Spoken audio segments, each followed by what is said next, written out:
को लगता है आपके कोई दोस्त हैं, कोई आपके सहयोगी हैं, कोई आपके संरक्षक हैं। बिल्कुल नहीं।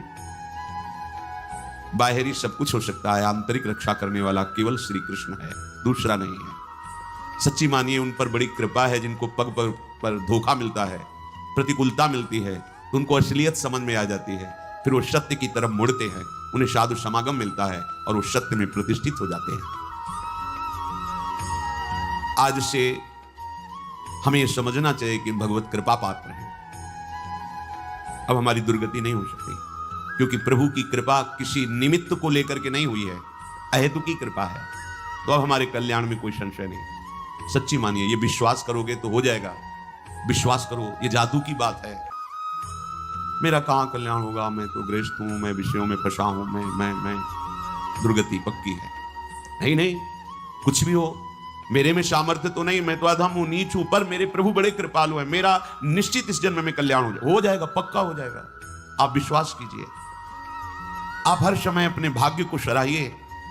मैं प्रभु का शरणागत हूं, अहो भाग्य मेरे, प्रभु ने मुझे स्वीकार कर लिया। अगर स्वीकार किया ना होता तो मुझे साधु संग न मिलता। जो प्रभु मोहि अनुग्रह कीन्हा, तो तुम आई दर्श हट दीना। देखो, प्रभु ने मेरे पर कृपा की ना, तो हे महाभागवत हनुमान जी, आप अपनी तरफ से आकर मुझे दर्शन दिए ना। अब मुझे भाव भरोसा हनुमंता, बिनु हरि कृपा मिले नहीं संता। आज मुझे भरोसा हो गया कि हरि की हमारे ऊपर कृपा है, क्योंकि कृपा ना होती तो आप मुझे दर्शन न देते। आपके समीप हमें भगवत चर्चा करने का सौभाग्य, सुनने का सौभाग्य न मिलता। हम लोग जैसे भी हैं, अपने प्रियालाल के हैं। झूठी से ही सही तुम मान लो तो ये झूठी बात नहीं होगी, सच्ची है, क्योंकि है हम। संसार में तुम सत्य मान रहे हो, पर सब झूठा है झूठा। तुम चाहे जितना सत्य मानो, ये मेरा, कोई तेरा नहीं। दुनिया में लाखों का मेला जुड़ा, हंसा जब जब उड़ा। तो इस बात को पकड़ो ना यार। कोई साथी नहीं, कोई साथ नहीं। एक साथी है, केवल श्री हरि नाम, केवल राधा नाम, क्योंकि राधा नाम, हरि नाम ही हरि को प्रकाशित करता है। इसलिए हमारा तो हरि प्रिया से भी प्रिय इनका नाम है।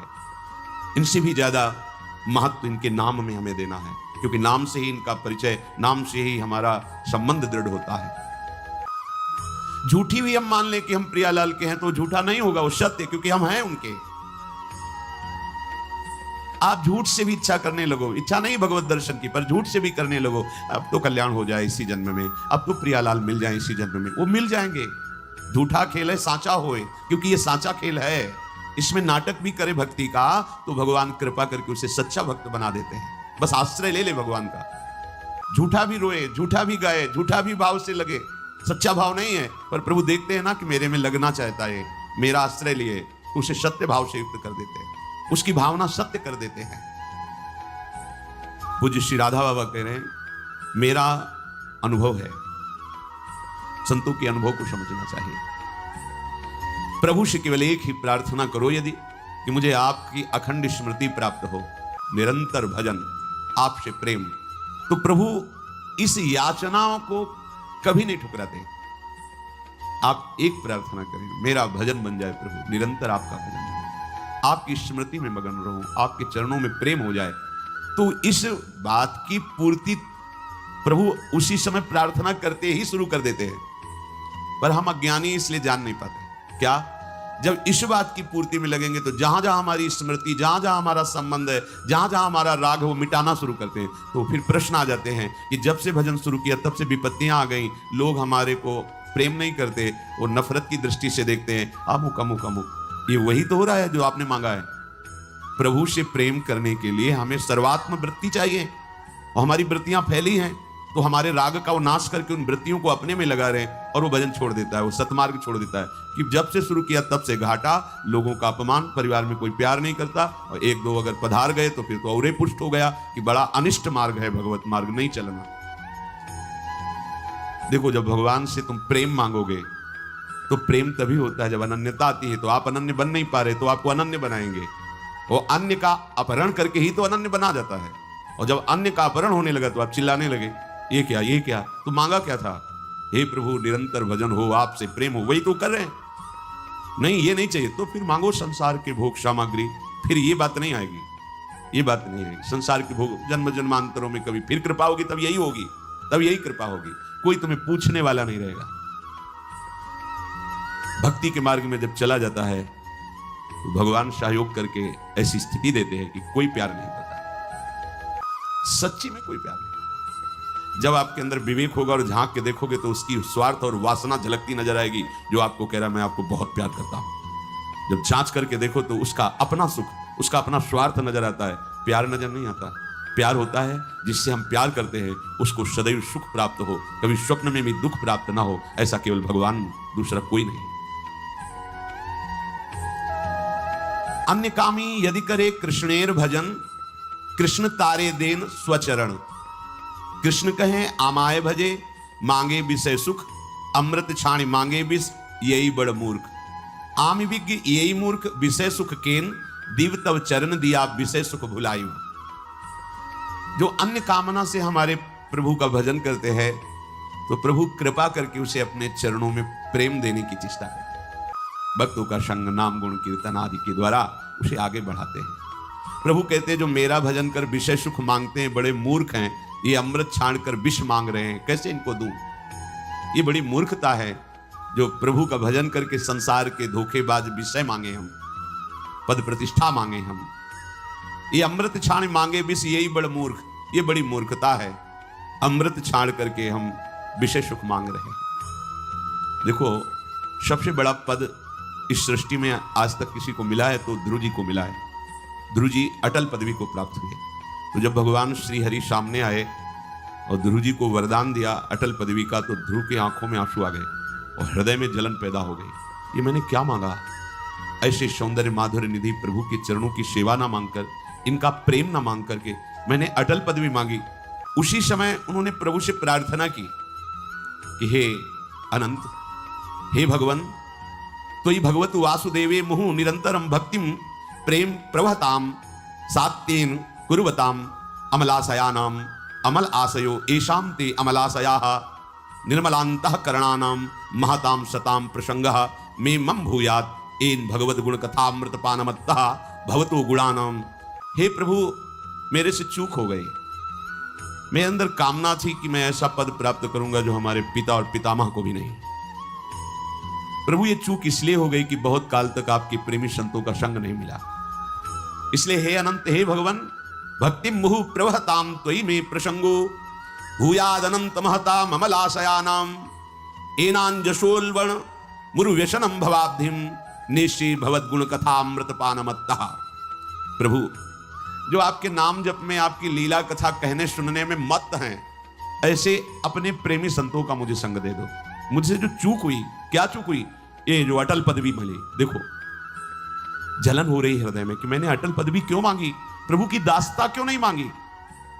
अटल पदवी ऐसी कि सप्त ऋषि परिक्रमा करते हैं, सर्वश्रेष्ठ पद पर ध्रुव जी आज भी विराजमान है, पर उनको बड़ा दुख हुआ कि मैंने क्यों मांगा। सोचो, उस अटल पदवी, अपने तो थोड़े थोड़े विषय मांग रहे हैं, उनको दुख हुआ कि मैंने दासत्व क्यों नहीं मांगा। प्रभु के समीप निरंतर रहकर इनके श्रीअंग की सेवा करता, ऐसे प्रेम निधि प्रभु की संग क्रीड़ा करता। ये चूक कहां से हो गई? पता चला भगवत प्रेमी महात्माओं का संग नहीं हुआ, इसीलिए चूक हो गई। तो कह रहे हैं कि हे भगवान, आप यदि हम पे प्रसन्न हो तो आपके भाव में जो भरे हुए भक्तजन हैं, जो आपकी लीला कथा में उन्मत्त हैं, तृप्त हैं, ऐसे महापुरुषों का मुझे संग दो। क्यों? क्योंकि जब वो आपकी लीला कथा कहेंगे तो उनकी वो मस्ती सबके ऊपर चढ़ती है। संबंध में भरकर जब वो प्रभु को पुकारते हैं, नाम कीर्तन करते हैं, प्रभु का यश गाते हैं, तो चूंकि हम माने या न माने हम प्रभु के ही हैं, वो सबके हृदय में अपना प्रभाव डालता है। इस विविध दुखों से पूर्ण भयंकर भवसागर से वो सहज में पार हो जाता है जो भगवत प्रेमी संतों का संग कर लेता है। तेन स्मरन्त्यतितरां प्रियमी समर्त्यम ये चान्वदः सुत सुहृद गृहवित्तदाराः ये त्वज्जनाभ भवदीय पदारविंद सौगंध्य लुब्ध हृदय सुकृत प्रसंगा। हे नलिनाभ प्रभु, जिनको आपके श्री चरण कमलों की प्रियता प्राप्त हो गई है, जो आपके श्री चरणों के चिंतन में लगे रहते हैं, ऐसे भक्तों का संग यदि प्राप्त हो जाए तो उसका प्रभाव क्या होता है? बोले वो अतिशय प्रिय अपने शरीर, अपने देह और देह के संबंधी पुत्र मित्र कलत्र घर धन धाम, इन सब से बेपरवाह होकर के आपका भजन करने लगता है। यह है संत संग का चमत्कार। ये भवदीयोः पदारविंदयोः चरण कमलयोः यत् सौगंध्यम सौरभम तत्र लुब्धम आकृष्टम हृदयम मनो, उनकी स्थिति हमारे ऊपर उतरती है। ये चादो देहम अनुश्रुत सुहृद ग्रह वित्तदाराः तानपि न स्मरन्ति। बस हरि कथामृत पीत्वा मत्तः संतो न स्मरन्ति केवलम योग योगादि निष्ठानाम देहाभिमानिनानाम व्यावृत्ति तु शब्देन दर्शिता। देहाभिमान से युक्त होकर बड़े बड़े योग अनुष्ठान करने से स्थिति प्राप्त नहीं होती। ये स्थिति भगवत प्रेमी महात्माओं के लीला गायन, नाम कीर्तन, महिमा गायन का जब हम श्रवण करते हैं तो उनके संग से ऐसी स्थिति प्राप्त होती है कि अतिशय प्रिय देह और देह की संबंधी वृत्तियां जो पुत्र में, मित्र में, कलत्र में, घर में, धन धाम में हैं, इन सब से वृत्तियां हट जाती हैं और बेपरवाह होकर भगवान के सुमिरन में डूब जाती है। ये संत संग का प्रभाव है। तेषामहं पाद सरोज रेणुर माया बहेयाधि किरीट मायु यम नित्यदा बिभ्रतया सुपापम नश्यत्यमुं सर्वगुणाः भजन्ति। हे संत महापुरुषों, आपकी चरण रज को आयु पर्यंत मैं अपने शीश पर धारण करता रहूं, क्योंकि जिनके माथे पे संत चरण रज विराजमान होती है वो निष्पाप होकर के भगवान का प्रिय बन जाता है। जे गुरु चरण रेणु सिर धरहि तेजन सकल विभव बस करहि। संपूर्ण भागवतिक वैभव उसके हृदय में प्रकाशित हो जाता है जो संत सदगुरुदेव की चरण रज को अपने माथे पे रखता है। जब प्रभु की असीम कृपा होती है तो भगवत प्रेमी महात्माओं का संग मिलता है। संतों का संग मिल जाए तो फिर किसी और तीर्थ के अवगाहन की जरूरत नहीं है, क्योंकि तीर्थापाद प्रभु का निरंतर स्मरण करते हुए उनके ध्यान में जो मगन है, तेषां विचरतां पदभ्याम तीर्थानां पावनेच्छया भीतस्य किन्नरो चेत तावकानां समागमः। ये जो भगवत प्रेमी जन हैं, ये तीर्थों को भी तीर्थत्व प्रदान करने वाले हैं। तीर्थानाम अपि पावनेच्छया पदभ्याम विचरतां तेषां तावकानां तौ भक्तानां समागमः संसारात् भीतस्य किन्न रोचते कथम न स्वस्मिन् रुचिमुत्पादयेत तस्मात् सत्संगः विना संसारे निस्तारो नास्ति। कह रहे हैं जो तीर्थों को भी निष्पाप करने की सामर्थ्य रखते हैं, जहां वो पृथ्वी पर चरण रखते हैं वहां की रज तीर्थों को भी पावन करने वाली बन जाती है। संसार से भयभीत हुए दुखी हुए जीव जब इन संतों के समीप पहुंचते हैं तो इनकी चरण रज में, इनकी वाणी में, इनके दर्शन से, स्पर्श से संपूर्ण अशुभ पाप नष्ट हो जाते हैं और वो भयभीत हुआ संसार से पुरुष अभय पद को प्राप्त कर लेता है। तस्मात् सत्संगम बिना संसारे निस्तारो नास्ति। बिना संत संग के किसी का संसार से निस्तार हो जाए, उद्धार हो जाए, ऐसा असंभव।